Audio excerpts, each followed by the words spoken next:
Welcome to TV 9 news. ముందుగా ముఖ్యాంశాలు.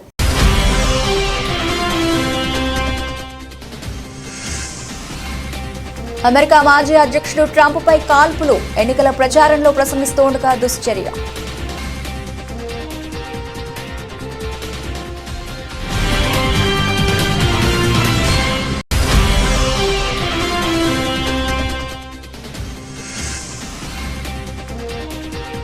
ఒడిశాలో హైదరాబాద్ యాత్రికుల బస్సుకు ప్రమాదం, డ్రైవర్ సహా ముగ్గురు మృతి.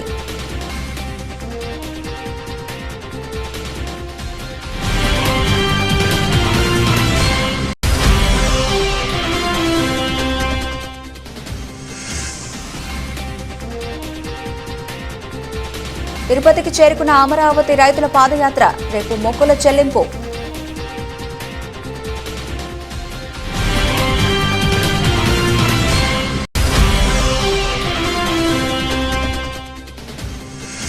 మచిలీపట్నంలో ప్రభుత్వ ఆసుపత్రిలో శిశువు అపహరణ కలకలం.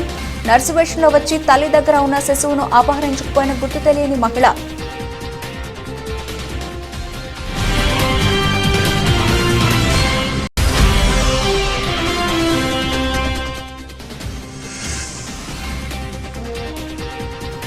ప్రజాభవన్లోని నల్లపోచమ్మ దేవాలయంలో బోనాల ఉత్సవాలు, హాజరైన సీఎం రేవంత్ రెడ్డి.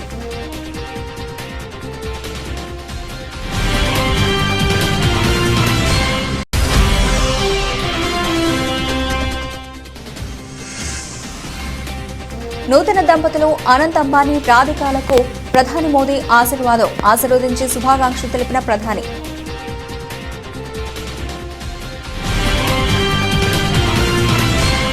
అగ్రరాజు అమెరికా ఉలిక్కిపడే ఘటన జరిగింది. ఆ దేశ మాజీ అధ్యక్షుడు, రిపబ్లికన్ పార్టీ అధ్యక్ష అభ్యర్థి అయిన డొనాల్డ్ ట్రంప్పై దుండగులు కాల్పులకు పాల్పడ్డారు.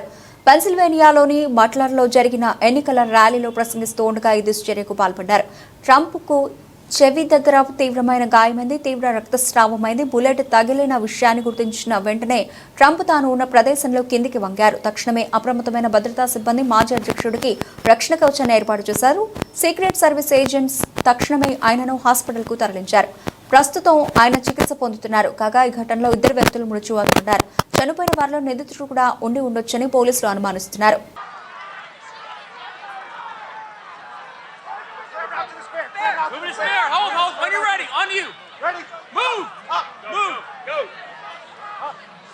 Hawkeye's here. Hawkeye's here. Move it to the spare.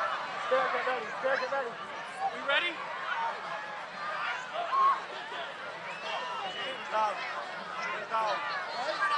Are we good? Shooters down. Shooters down. Are we good to move? Shooters down. We're good to move. We're clear. We're clear. Let's move. Let's move. We're clear.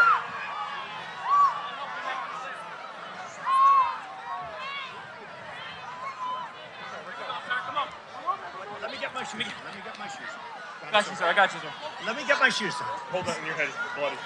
Sir, we gotta move to the bus. Move to the bus. Let me get my shoes. Okay, my shoes down. My shoes. Watch out.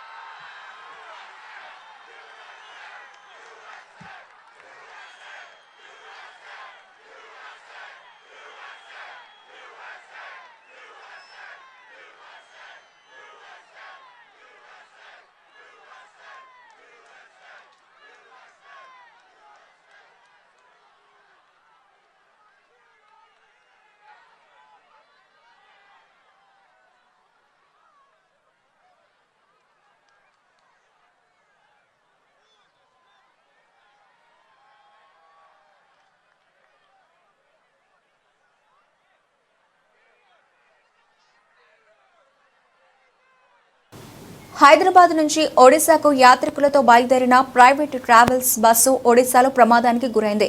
Bus driver సహా ముగ్గురు అక్కడికక్కడే మృతి చెందారు. మరో 15 మంది తీవ్రంగా గాయపడ్డారు. ప్రమాద సమయంలో బస్సులో 30 మంది ఉన్నట్లు తెలిసింది. వీరంతా హైదరాబాద్ పాత బస్తీలోని ఛత్రనాకకు చెందిన వారిని సమాచారం. క్షతగాత్రులను ఆసుపత్రికి తరలించారు. అయితే ఈ ప్రమాదం ఎక్కడ జరిగింది, క్షతగాత్రులు ఎక్కడ చికిత్స పొందుతున్నారు వంటి వివరాలు తెలియాల్సి ఉంది.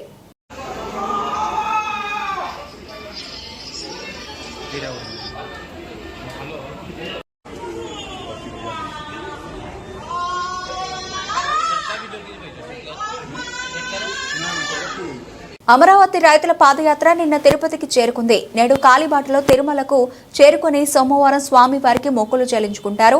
ఆంధ్రప్రదేశ్ కూటమి ప్రభుత్వం ఏర్పాటు కావడంతో దీక్ష విరమించిన అమరావతి రైతులు గత నెల 24న అమరావతి వెంకటపాల నుంచి తిరుమలకు పాదయాత్రగా బయలుదేరారు. మొత్తం 30 మంది రైతులు 17 రోజుల పాటు 433 కిలోమీటర్ల దూరం ప్రయాణించి నిన్న తిరుమలకు చేరుకున్నారు. అలిపిరి నుంచి నేడు కాలినడకన తిరుమల చేరుకుంటారు. రేపు స్వామివారిని దర్శించుకుని మొక్కులు చెల్లించుకుంటారు.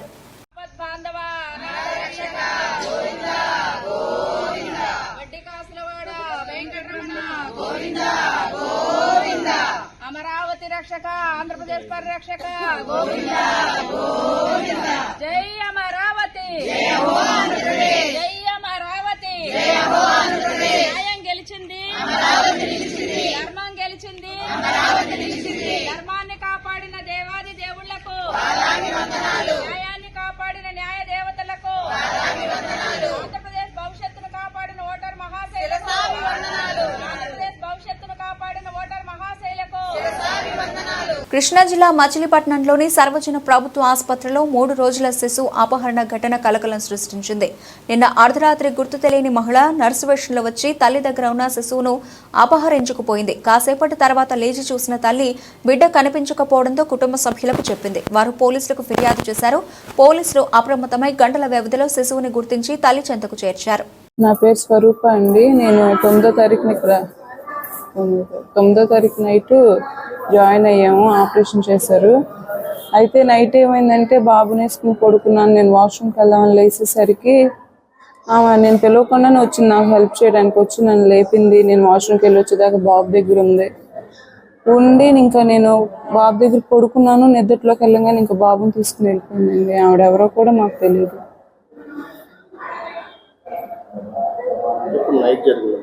నైటే జరిగిందండి. 1:30-1కి అలా జరిగింది. మేము 1:45-2కి లేచేసరికి బాబు లేడు మా దగ్గర.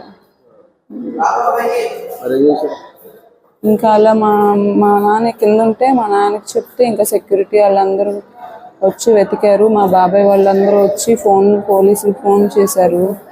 ఇంకా అక్కడికక్కడే అందరూ ఇన్ఫర్మేషన్ అంతా గ్యాదర్ చేసేసి వాళ్ళు రామానాయుడుపేట అంట వాళ్ళది కిడ్నాప్ చేసిన వాళ్ళే అక్కడ దొరికాడు బాబు. ఇంకా తీసుకొచ్చి పోలీసులు మాకు అప్పచెప్పారు, బాబుని అప్పచెప్పారు. మార్నింగ్ 5-6 కల్లా మాకు బాబుని అప్పచెప్పారు. బాబుకి ఇంకా వెంటిలేషన్లో ఐసీయూలో పెట్టారు. కొంచెం నీరసంగా ఉందనేసి. అంతేండి. బాబుకి బాగానే ఉందండి. కొంచెం నీరసంగా ఉందనేసి ఐసీయూలో పెట్టారు. సెలైన్ ఎక్కుతుంది.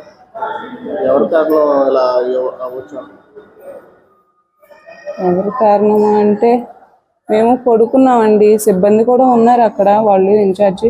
అప్పుడే ఆమె బీపీ చూడటానికి అని వెళ్ళిందంట. ఆవిడ తీసుకుని వెళ్ళిపోయింది ఈలోపే. కదిరి పట్టణంలోని వాణి వీధిలో వెలసిన శ్రీ షిరిడి సాయిబాబా ఆలయ ట్రస్ట్ చైర్మన్ మఠ చినరాయణ శెట్టి ఆధ్వర్యంలో భిక్షాటన చేశారు. ఈ నెల 21వ తేదీన ఆదివారం జరగనున్న గురు పౌర్ణమి వేడుకలో భాగంగా శనివారం భిక్షాటన చేసినట్లు చైర్మన్ తెలిపారు. ఆలయంలో భక్తులకు పెద్ద స్థాయిలో అన్నదానం ఏర్పాటు చేశారు. అలాగే ఆలయ కమిటీ సభ్యులు, భక్తులు పాల్గొన్నారు.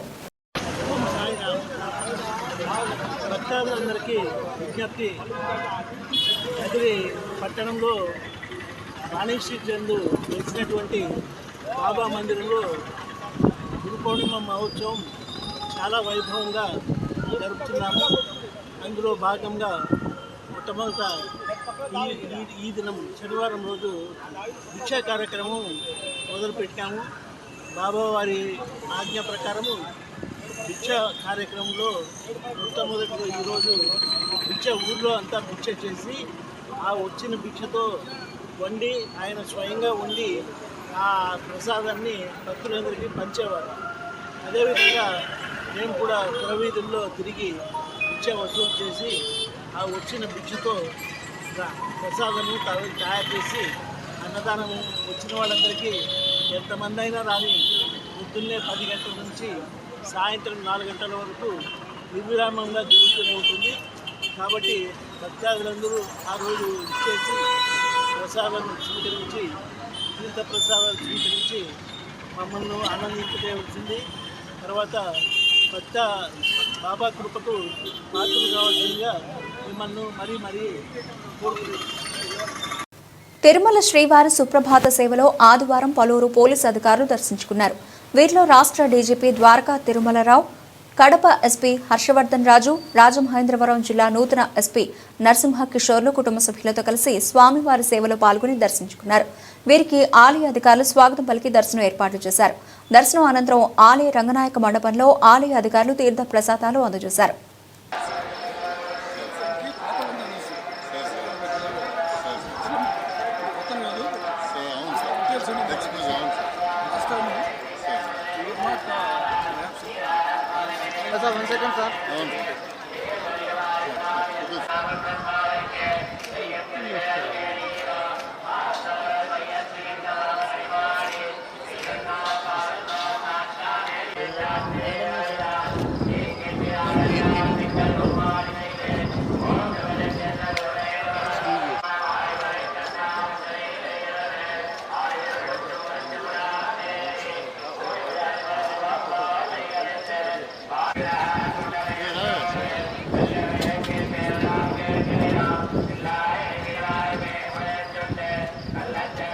టీడీపీ నాయకులు, వైసీపీ కార్యకర్తలు ముస్లిం మైనార్టీలపైన దాడులు ఆపకపోతే ప్రతిఘటిస్తామని వనగానపల్లె మాజీ ఎమ్మెల్యే కాటసాని రామిరెడ్డి హెచ్చరించారు.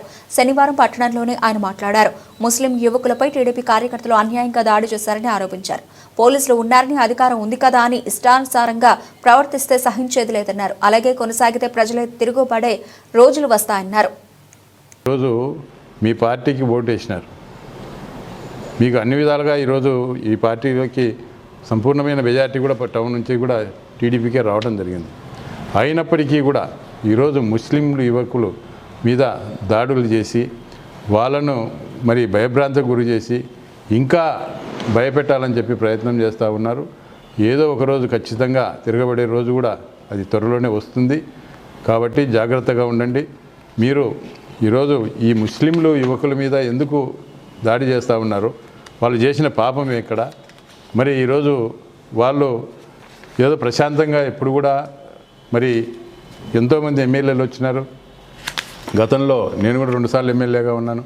ఎక్కడ కూడా ముస్లింల జోలికి వెళ్లకుండా, ముస్లింలు అంటే మాకు ప్రత్యేకమైన అభిమానం ఉంది. మరి వాళ్ళు ఓట్లు వేసినా వేయకపోయినా కూడా మరి అటువంటి ముస్లింల మీద, హిందువుల మీద ఎందుకు దాడులు చేస్తూ ఉన్నారు? మరి ఈరోజు ప్రతి పార్టీలో కూడా కార్యకర్తలు అనేది ప్రతి పార్టీకి ఉండడం సహజంగా ఉంటుంది. మరి మీ పార్టీలో ఉన్నారు, మరి మేము కూడా 5 సంవత్సరాలు ఎమ్మెల్యేగా ఉన్నాను, గతంలో ఉన్నాను. ఎప్పుడు కూడా ఇటువంటి పరిస్థితులు, ఇటువంటి భయానక పరిస్థితులు ఎప్పుడు కూడా లేవు. ఈరోజు ప్రతిదానికి ఈరోజు పోలీసును అడ్డం పెట్టుకొని ఏం చేసినా కూడా మా కేసులు ఉండవు. ఒక పొగరు, ఎందుకంటే మాకు అధికార పార్టీ ఉంది, మాకు మంత్రి ఉన్నాడు అని ఒక పొగురుతో ఈరోజు ఈ కార్యకర్తలు చేస్తూ ఉన్నారు. అది ఎన్నో రోజులు కూడా మేము సహించే ప్రసక్తి లేదు. ఎప్పుడో ఒకసారి ఖచ్చితంగా దీనికి మరి ఒక పరిష్కారం అంటే ఖచ్చితంగా త్వరలోనే ఉంటుందని చెప్పి కూడా తెలియజేస్తూ ఉన్నాం. ఈ యొక్క దాడులు అనేది మరి ఈరోజు చాలా వరకు అన్ని ప్రాంతాల్లో కూడా, ఎందుకంటే గతంలో ఎన్నడూ లేని విధంగా కూడా చేయడం జరుగుతూ ఉంది. కాబట్టి ఈరోజు ఈ యొక్క మేనిఫెస్టో ఏదైతే ఉందో, మీరు ప్రభుత్వం వచ్చింది, ఈ ప్రభుత్వము మరి దీన్ని ఈ మేనిఫెస్టో ఏదైతే ఉందో మీరు ఈ యొక్క పథకాలు ఏవైతే ఈ యొక్క సూపర్ 6 అని పథకం ఏదైతే పెట్టినారో అవన్నీ కూడా ప్రజలకు అందజేసి మంచి పేరు సంపాదించుకోవాలి. దాన్ని ఏదో విధంగా కప్పిపుచ్చుకోవడానికి, మసిపూచి మారేడుగా చేసేదానికి ప్రయత్నాలన్నీ చేస్తూ ఉన్నారు. కాబట్టి ఈరోజు మా పేదలకు అందించే రేషన్ బియ్యాన్ని తక్కువ ధరకు కొనుగోలు చేసి సొమ్ము చేసుకుంటున్న మాఫియాను నిలువరించేందుకు ప్రభుత్వం చర్యలు తీసుకుంటోందని రాజాం ఎమ్మెల్యే మురళీమోహన్ ఆదివారం అన్నారు. ఎక్కడైనా రేషన్ బియ్యం రవాణా చేస్తే అధికారులకు సమాచారం ఇవ్వాలని కోరారు. అక్రమార్కులు, అడ్డదారుల్లో విదేశాలకు రేషన్ బియ్యాన్ని ఎగుమతి చేస్తున్నారని తెలిపారు. ఇక్కడ 15 రూపాయలు కొని విదేశాల్లో 100 రూపాయలకు అమ్ముతున్నారని అన్నారు. మంత్రి మనోహర్ గారు కూడా మరి అన్ని జిల్లాలు తిరుగుతూ ఈరోజు మరి పీడిఎస్ రైస్ ఏ విధంగా మరి దొంగతనం చేయబడింది అవన్నీ కూడా కంట్రోల్ చేయడం జరుగుతుంది. ఇప్పటికి కూడా ప్రభుత్వం కొన్ని వేల కోట్ల రూపాయలు ఖర్చు పెడుతున్నాం. అందుకు దయచేసి పౌరులందరూ కూడా అలర్ట్గా ఉండాలి. ఇలాంటి దొంగ బియ్యాన్ని ఎవరైనా ఎక్స్పోర్ట్ చేసినా కొన్నా ఇమీడియట్గా ప్రభుత్వానికి లేకపోతే మాకు చెప్తే డెఫినెట్గా వారి మీద యాక్షన్ తీసుకుంటాం. ఎందుకంటే బియ్యం చాలా వరకు కూడా విదేశాలకు ఎగుమతి అవుతుంది. ఇక్కడ 15 రూపాయలు తీసుకొని మరి విదేశాల్లో 100 రూపాయలు కూడా అమ్ముకునే పరిస్థితి ఉంది. ఇది పెద్ద స్కాము. ఇన్ని సంవత్సరాలు ఏ ప్రభుత్వం కూడా దీని మీద దృష్టి పెట్టలేదు. కానీ చంద్రబాబు నాయుడు గారు అలాగే ఈరోజు దాని కన్సర్న్ మినిస్టర్ మనోహర్ గారు కూడా చాలా దృష్టి పెట్టడం వల్ల ఈరోజు స్కామ్లన్నీ బయటకు వస్తున్నాయి. దయచేసి ఇవన్నీ కూడా అంటే మన యొక్క స్థితిగతులే మారాలి అంటే అన్నీ ట్రాన్స్పరెంట్గా ఉండాలి. ఈ ప్రభుత్వం అన్ని విధాలా ట్రాన్స్పరెంట్గా ఉంటుంది. ప్రభుత్వంపై వైసీపీ నేతలు చేస్తున్న వ్యాఖ్యలపై టీడీపీ నేత బుద్ధ వెంకన్న తీవ్ర స్థాయిలో ఫైర్ అయ్యారు. విజయవాడలోని తన కార్యాలయంలో ఆయన మాట్లాడుతూ మాజీ మంత్రులు గుడివాడ అమర్నాథ్, పేర్ని నాని మతి భ్రమించి మాట్లాడుతున్నారని ఎద్దేవా చేశారు. ప్రజలు చీకొట్టినా ఇంకా వైసీపీ నాయకులకి సిగ్గు రాలేదని అన్నారు. నెల రోజుల్లో రాష్ట్రంలో చంద్రబాబు అనేక మార్పులను తీసుకొచ్చారని ఆయన స్పష్టం చేశారు. పదవికాంక్ష తప్ప వేరేదే లేదు. ప్రజల గురించి పట్టించుకోవడం కానీ ప్రజా సేవ చేయడం కానీ జగన్మోహన్ రెడ్డి దగ్గర నుంచి కింద స్థాయి వరకు పదవికాంక్ష తప్ప వేరే ఆలోచనే లేదు. మరి ఈయనకి ఏమైనా కళ్ళకు వచ్చి చెప్పాడండి బీపీసీఎల్ రాష్ట్రానికి 60,000 కోట్లు తీసుకొస్తారని. మరి జగన్మోహన్ రెడ్డి ఎందుకు చెప్పలేదు ఆ రోజు ప్రజలకి? చంద్రబాబు నాయుడు గారి మీద నమ్మకంతో ఇవాళ బీపీసీఎల్ వాళ్ళు 60,000 కోట్లు ఇక్కడ పెట్టుబడి పెట్టడానికి వస్తున్నారు. అంతేకాని జగన్మోహన్ రెడ్డి ముఖ్యమంత్రిగా ఉంటే 60,000 కోట్లు ఇక్కడ పెట్టుబడి పెడితే అందులో మొత్తం 30,000 కోట్లు జగన్మోహన్ రెడ్డి కొట్టేస్తాడని తెలిసి ఏ కంపెనీలు కూడా ఇక్కడ పెట్టుబడులు పెట్టడానికి రాలేదు. చంద్రబాబు నాయుడు గారి మీద నమ్మకంతో ఆ రోజు కియా కంపెనీ ఇక్కడ పెడితే మీ పార్లమెంట్ సభ్యుడు ఏం చేశాడో ప్రజలందరికీ తెలుసు కదా. అందులో వాటా అడిగాడు. అక్కడ ఉన్నటువంటి పార్లమెంట్ సభ్యుడు అందులో వాటా అడిగాడు. కియా కంపెనీలో వాటా ఇస్తారు ఎవడన్నా? అమర్ రాజా ఫ్యాక్టరీలోని వాళ్ళని ఇబ్బంది పెడుతున్నా కదా, ఇక్కడి నుంచి వాళ్ళు తెలంగాణకు షిఫ్ట్ అయింది. అసలు మీరు మధ్య ఉండి మాట్లాడుతున్నారా, మధ్య లేకుండా మాట్లాడుతున్నారా? వీళ్ళు ఎప్పుడైతే పేరు నాని వాళ్ళ కొడుకు ఓడిపోయాడో, ఎప్పుడైతే ఈ అమర్నాథ్ రెడ్డి హైయెస్ట్ మెజార్టీ, సిగ్గు కూడా లేదు, సిగ్గు ఉన్నారు మాట్లాడడానికి. హైయెస్ట్ మెజార్టీ, రాష్ట్రంలో హైయెస్ట్ మెజార్టీతో ఓడిపోయిన అమర్నాథ్ రెడ్డి, గురువాడ అమర్నాథ్ నీతులు చెప్తున్నాడయ్యా. నీతులు మాట్లాడడానికి, నీతులు చెప్పడానికి కూడా ఒక అర్హత ఉండాలి కదా నీకు. ఎక్కడ నీకు అర్హత? హైయెస్ట్ మెజార్టీతో ఓడిపోయి మళ్ళీ తొగనమ్మ అని మైకుల ముందుకు వచ్చి అబద్ధాలు ఆడతాం. భోగాపురం ఎయిర్పోర్టు జగన్మోహన్ రెడ్డి గారి హయాంలో చేశారంట. అది చంద్రబాబు నాయుడు గారు భోగాపురం ఎయిర్పోర్టు తీసుకొచ్చారు. తర్వాత మీరు దాన్ని నాశనం చేశారు. మళ్ళీ నిన్న కేంద్ర మంత్రి రామ్మోహన్ నాయుడు గారితో మళ్ళీ భోగాపురం ఎయిర్పోర్టు పలానా రోజుకల్లా అయిపోవాలంటే అప్పుడు అధికారులు అడిగితే 30 డిసెంబర్ 2026 అంటే అంతకంటే ముందు జూన్ 30 పూర్తి చేయమన్నారు చంద్రబాబు గారు. గత వైసీపీ హయాంలో ప్రజా పంపిణీ వ్యవస్థను పూర్తిగా నిర్వీర్యం చేశారని సెంట్రల్ ఎమ్మెల్యే బోండా ఉమామహేశ్వరరావు అన్నారు. శనివారం విజయవాడ సింగ్ నగర్ రైతు మార్కెట్లో బియ్యం, కందిపప్పు ప్రత్యేక కౌంటర్ను ఆయన ప్రారంభించారు. ఈ సందర్భంగా ఉమా మాట్లాడుతూ పేదవారికి ఉపశమనం కలిగించే విధంగా కూటమి ప్రభుత్వం రాష్ట్ర వ్యాప్తంగా ఉన్న అన్ని రైతు మార్కెట్లలో ఈ కౌంటర్లను ప్రారంభించిందని అన్నారు. రైతు బజార్ షాప్లో అమ్మటం జరుగుతుంది గవర్నమెంట్ ఆధ్వర్యంలో. అలాగే కందిపప్పు కూడా 160 రూపాయలు, 160 రూపాయలు కిలో కందిపప్పు, క్వాలిటీ కందిపప్పు కవర్స్లో పెట్టి కిలో ప్యాక్ చేసి అది కూడా ఇవ్వటం జరుగుతుంది. ఇది ప్రజలకు ఎంతో సౌకర్యం. మొన్ననే మంత్రి నాదెండ్ల మనోహర్ గారు తూర్పు నియోజకవర్గంలో రైతు బజార్లో స్టాల్ను ఓపెన్ చేయడం జరిగింది. ఇవాళ రాష్ట్రం మొత్తం అన్ని రైతు స్టోర్ బజార్లో కూడా దీన్ని స్టోర్స్ని ఓపెన్ చేయడం జరుగుతూ ఉంది. ఇంతే కాకుండా భవిష్యత్తులో రేషన్ డిపోల్లో కూడా ఈ నిత్యావసర సరుకులైనటువంటి బియ్యంలో 2-3 రకాలు, అలాగే కందిపప్పు, అలాగే పామాయిలు, ఆయిలు, ఇంకా మిగిలినటువంటి సరుకులన్నింటిని కూడా పెడతానికి ప్రయత్నాలు జరుగుతూ ఉన్నాయి. గతంలో తెలుగుదేశం ప్రభుత్వం ఉన్నప్పుడు ఒక రేషన్ డిపోనే సూపర్ మార్కెట్గా చేసాం. అన్ని నిత్యావసర సరుకులు అందుబాటులో తీసుకొచ్చాం. మళ్ళా ఇవాళ చంద్రబాబు నాయుడు గారు ముఖ్యమంత్రి అయినాక దాని మీద దృష్టి పెట్టారు. గతంలో 5 ఏళ్ళు ప్రజా పంపిణీ వ్యవస్థ జగన్మోహన్ రెడ్డి పరిపాలనలో నిర్వీర్యమైంది. ఈరోజు మళ్ళా వాటికి పూర్వ వైభోగం వచ్చింది. ప్రజలందరూ కూడా ఈ సేవల్ని వినియోగించుకోవాలని కూడా తెలియజేస్తా ఉన్నాం. క్వాలిటీ కందిపప్పుని, క్వాలిటీ బియ్యాన్ని తక్కువ ధరకే రైతు బజార్లో కొనమని కూడా ప్రజలకు విజ్ఞప్తి చేస్తాం. ఖమ్మం నగరంలోని గోపాలపురం వద్ద ఆదివారం ఆగి ఉన్న లారీని కార్గో వాహనం ఢీకొట్టింది. ఈ ప్రమాదంలో డ్రైవర్ స్వల్ప గాయాలతో బయటపడ్డాడు. స్థానికులు డ్రైవర్ను సమీప హాస్పిటల్కు తరలించారు. జాతీయ రహదారిపై లారీ పార్కింగ్ చేయడంతో ప్రమాదం చోటు చేసుకుంది. స్థానికుల సమాచారం మేరకు ఘటనా స్థలానికి చేరుకున్న పోలీసులు దర్యాప్తు చేపట్టారు.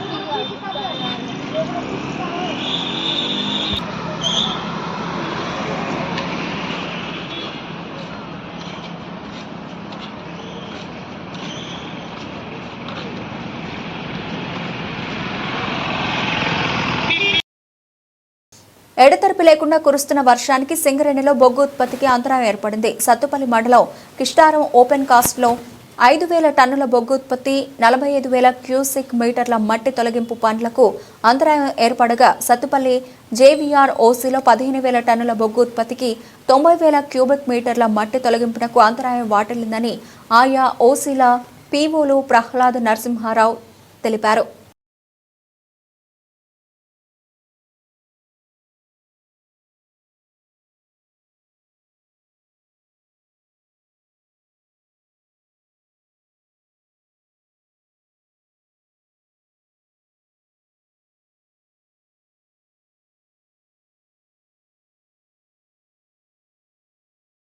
ఆషాఢ మాసం సందర్భంగా ప్రజాభవన్లోని నల్లపోచమ్మ దేవాలయంలో నిర్వహిస్తున్న బోనాల ఉత్సవాలకు విచ్చేసిన సీఎం రేవంత్ రెడ్డికి స్వాగతం పలికిన డిప్యూటీ సీఎం భట్టి విక్రమార్క, ఆయన సతీమణి నందిని మరియు కుటుంబ సభ్యులు.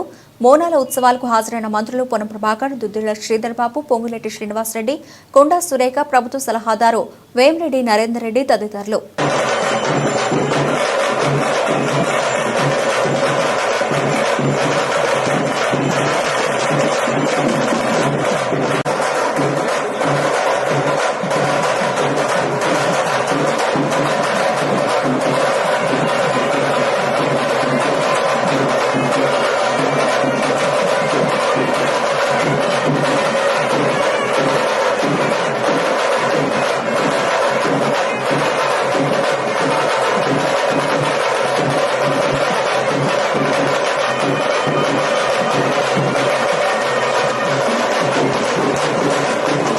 హైదరాబాద్ సోమాజిగూడ ప్రెస్ క్లబ్ కేంద్రంగా తెలంగాణ రాష్ట్ర వ్యాప్తంగా పనిచేస్తూ ఉన్న అవుట్సోర్సింగ్ ఉద్యోగుల రౌండ్ టేబుల్ సమావేశం నిర్వహించబడింది.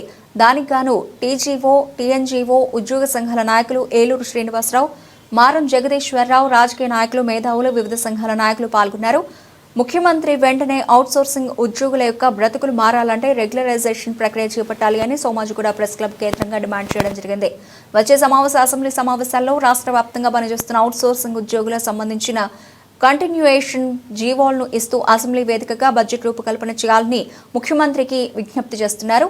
ఈ కార్యక్రమంలో రాష్ట్ర జేఏసీ నాయకులు జగదీష్, శ్రీధర్, యాదగిరి తదితరులు పాల్గొన్నారు. ఒక సామెత మనం తెలంగాణలో పంట వండిన పాటే, పంట ఎండిన పాటే. మన తెలంగాణ అవుట్సోర్సింగ్ ఉద్యోగులు ఎట్లా ఉందంటే ఒడవడి ముచ్చట. కొద్దిగా దాకా మాట్లాడినా కూడా ఇది ఒడవడి ముచ్చట. కాబట్టి కొత్త సీసాలో పాత మందు అనే విధంగా కాకుండా వచ్చిన మన కాంగ్రెస్ ప్రభుత్వం, గౌరవ ముఖ్యమంత్రి రేవంత్ రెడ్డి గారు మన అవుట్సోర్సింగ్ ఉద్యోగుల జీవితాల్లో వెలుగు నింపాలని, ప్రతి నెల ఉద్యోగుల జీవితాలకి సంబంధించిన జీతాలని అకౌంట్లో వేసే విధంగా ఎవ్రీ ఇయర్ కంటిన్యూషన్ ఇవ్వాలి. పే స్కేల్ విధానం ఇస్తే వచ్చిన నష్టం ఏందో మరి గత ప్రభుత్వంలో అందరము స్వేచ్ఛ లేకుండా బతికినాం. ఇప్పుడు స్వేచ్ఛ వాయువులు పీల్చే వాతావరణంలోకి వచ్చినాం కాబట్టి 100% న్యాయం జరగాలని ఆశించడమే కాదు, ఇది ఒక ఉద్యమంలాగా మనం అందరం ముందుకు తీసుకోవాలి. తెలంగాణలో మరొక ఉద్యమం జరుగుతుంది అంటే ఇది అవుట్సోర్సింగ్ ఉద్యమం అని చెప్పుకోవాలి. ఇప్పటికీ ప్రమాదంలో చనిపోయిన కుటుంబాలని ఏ ప్రభుత్వం ఆదుకోలేదు. మేమైతే చెప్తున్నాం, అవుట్సోర్సింగ్ ఉద్యోగుల పక్షాన అవుట్సోర్సింగ్ ఉద్యోగి చనిపోతే వచ్చిన జీతాల నుంచి వెళ్ళి తలా 500 1000 ఇచ్చి ఆ కుటుంబాన్ని కాపాడుకుంటున్నాం. ప్రభుత్వాలకి ప్రమాద బీమా ఇవ్వాలని తెలియదా? కడుపులో పెట్టుకోవాలని చూసుకొని తెలియదా? మరి ఎందుకు ఇంత వివక్షకు గురవుతున్నాం? మరి మనలో మన ఐక్యత లేకనా, లేకపోతే ప్రభుత్వాల అంగరంగ వైభవంగా యావత్ దేశం దృష్టిని ఆకర్షించేలా శుక్రవారం వైవాహిక బంధంలోకి అడుగుపెట్టిన అనంత్ అంబానీ రాధికా మర్చెంట్ దంపతులను ప్రధానమంత్రి నరేంద్ర మోదీ దీవించారు. శనివారం రాత్రి ముంబైలోని జియో వరల్డ్ సెంటర్లో జరిగిన శుభాశీర్వాద్ వేడుకకు ఆయన హాజరయ్యారు. నూతన దంపతులను ఆశీర్వదించి శుభాకాంక్షలు తెలిపారు. అనంత్ అంబానీ తండ్రి, ఆసియాలోనే అత్యంత సంపన్న వ్యక్తి ముఖేష్ అంబానీ, నీతా అంబానీతో పాటు కుటుంబ సభ్యులందరినీ ప్రధాని మోదీ పలకరించారు. తన కొడుకుని ఆశీర్వదించేందుకు వచ్చిన ప్రధాని మోదీకి ముఖేష్ అంబానీ సాదర స్వాగతం పలికారు.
బులెటిన్ ముగించే ముందు హెడ్లైన్స్ మరోసారి.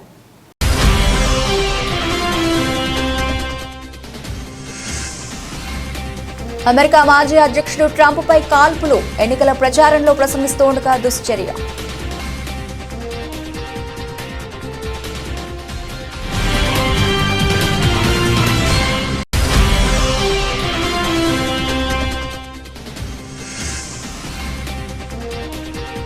ఒడిశాలో హైదరాబాద్ యాత్రికుల బస్సుకు ప్రమాదం, డ్రైవర్ సహా 3 మృతి.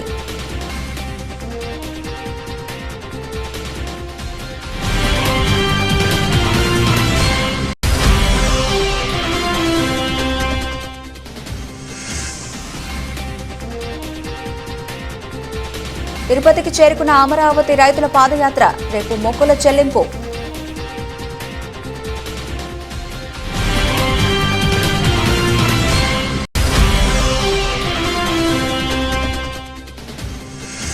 మచిలీపట్నంలో ప్రభుత్వ ఆసుపత్రిలో శిశువు అపహరణ కలకలం, నర్సు వేషంలో వచ్చి తల్లి దగ్గర ఉన్న శిశువును అపహరించుకుపోయిన గుర్తు తెలియని మహిళ.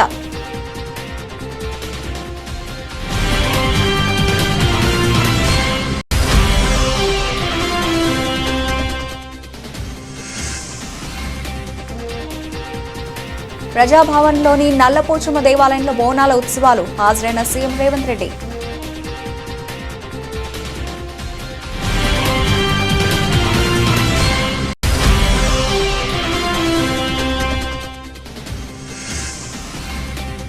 నూతన దంపతులు అనంత్ అంబానీ రాధికాలకు ప్రధాని మోదీ ఆశీర్వదించి శుభాకాంక్షలు తెలిపిన ప్రధాని.